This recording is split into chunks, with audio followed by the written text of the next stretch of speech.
Puji Tuhan, kembali lagi di program Berkat Pagi GPD Manuel Garut. Saya percaya saya dan saudara selalu rindu diperbarui oleh kebenaran firman Tuhan. Puji Tuhan saudara, kita buka firman Tuhan kita di dalam Yohanes 17 ayat yang ke-26. Yohanes 17 ayat 26. Di sana berkata, "Dan aku telah memberitahukan namamu kepada mereka, dan aku akan memberitahukannya, supaya kasih yang engkau berikan kepadaku ada di dalam mereka, dan aku di dalam mereka." Puji Tuhan saudara. Judul kebenaran firman Tuhan pada saat ini adalah doa dan kerinduan Tuhan adalah penyertaan Tuhan. Puji Tuhan. Di dalam perikop yang ke-17 ini bagaimana doa Yesus untuk murid-muridnya. Bahkan di sana dikatakan di ayat yang pertama, "Demikianlah kata Yesus. Lalu ia menghadap ke langit dan berkata, Bapa, telah tiba saatnya, permuliakanlah anakmu supaya anakmu mempermuliakan engkau." Juga ayat yang kedua, "Sama seperti engkau telah memberikan kepadanya kuasa atas segala yang hidup, demikian pula ia akan memberikan hidup yang kekal kepada semua yang telah engkau berikan kepadanya." Ayat selanjutnya bisa saudara bacakan.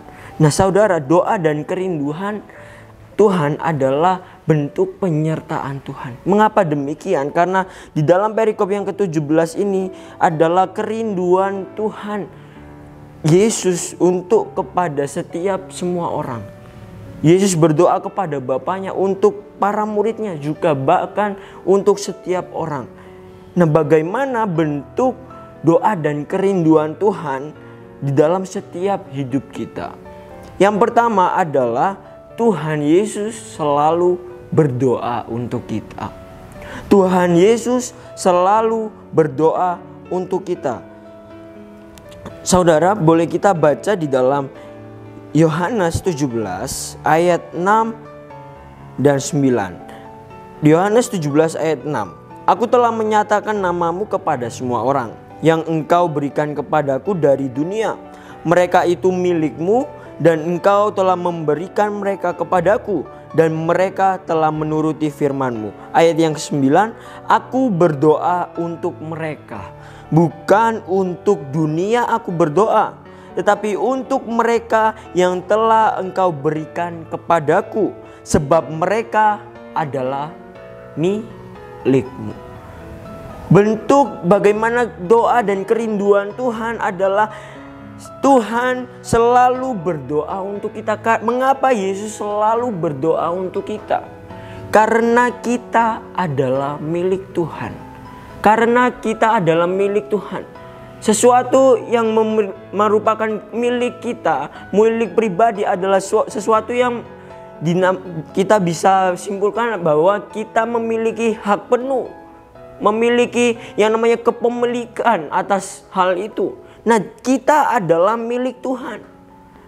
Sebab itu Yesus selalu berdoa untuk kita. Yesus selalu berdoa bagi kepemilikannya, yaitu manusia, orang-orang yang percaya kepadanya. Karena kita adalah milik Tuhan. Artinya kita adalah orang yang berharga di mata Tuhan. Orang yang sangat berharga di hadapan Tuhan. Bentuk doa Yesus bagi kita bisa lihat di dalam ayat yang ke-13. "Tetapi sekarang aku datang kepadamu dan aku mengatakan semuanya ini sementara aku masih ada di dalam dunia, supaya penuhlah sukacitaku di dalam diri mereka." Supaya penuhlah sukacita Tuhan, supaya penuhlah sukacita Yesus di dalam setiap hidup kita. Sukacita adalah hal yang perlu kita bangun. Sukacita adalah hal yang mendasar bagi setiap manusia. Adalah hal yang penting untuk setiap manusia agar sukacita tersebut selalu ada di dalam diri kita, di dalam lingkungan kita. Dan Yesus berdoa untuk kita agar sukacita, damai sejahtera menyertai kita selalu. Karena saudara, seseorang yang tidak memiliki sukacita, seseorang yang tidak memiliki damai sejahtera, hidupnya akan selalu dan selalu bergumul. Hidupnya akan selalu dan selalu yang namanya selalu tidak bisa merasakan yang namanya sukacita, tidak merasakan yang namanya kebebasan. Yesus selalu berdoa untuk kita. Karena kita milik Tuhan. Nah, bentuk apa lagi yang Yesus doakan terhadap kita? Yesus berdoa agar kita dilindungi dari yang jahat. Ayat 15. Aku tidak meminta supaya engkau mengambil mereka dari dunia, tetapi supaya engkau melindungi mereka daripada yang jahat. Daripada yang jahat. Tuhan berdoa bukan kita untuk kita diambil daripada dunia, tetapi Tuhan minta agar kita penuh dengan yang namanya proteksi dari yang jahat. Kita dilindungi dari segala kejahatan yang akan merasuki kita, akan mempengaruhi hidup kita. Yesus berdoa, saudara. Yesus berdoa. Yesus adalah seorang Bapa yang mengasihi kita. Seorang Bapa yang selalu mengasihi kita, selalu memiliki kerinduan untuk berdoa kepada kita. Sebelum kita rindu kepada Tuhan, saya mau katakan Tuhan lebih rindu kepada kita. Sebelum kita berdoa untuk berdoa kepada Tuhan, Tuhan lebih dulu selalu dan selalu berdoa kepada kita. Karena kita adalah milik Tuhan. Kita adalah milik Tuhan. Yang kedua, Tuhan Yesus rindu kita menjadi satu di dalam Dia. Tuhan Yesus selalu rindu kita menjadi satu di dalam Dia. Mengapa Yesus rindu agar kita menjadi satu di dalam Dia? Mengapa Yesus rindu agar kita satu di dalam Dia? Ayat yang ketiga, saudara.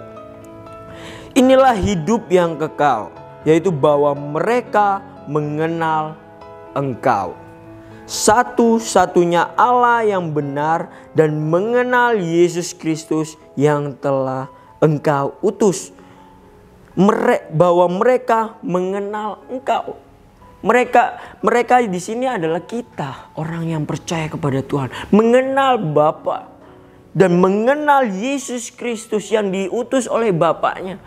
Diutus oleh Bapaknya untuk agar selalu dalam penyertaan Tuhan menyertai kita semua.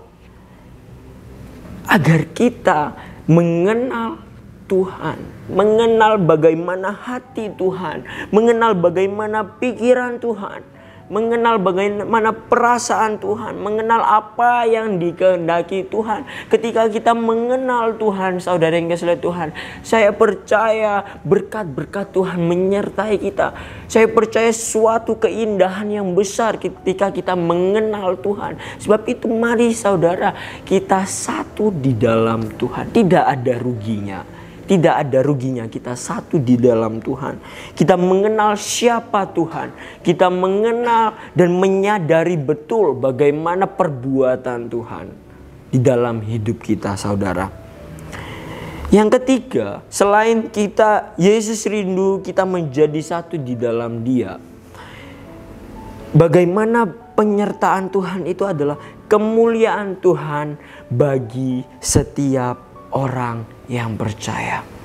Kemuliaan Tuhan yang bagi setiap orang percaya, artinya kemuliaan Tuhan yang Tuhan berikan kepada setiap orang percaya, supaya mereka merasakan bagaimana kemuliaan Tuhan itu di dalam hidup sehari-hari mereka, di dalam hidup sehari-hari kita. Nah, apa kemuliaan Tuhan yang Ia berikan?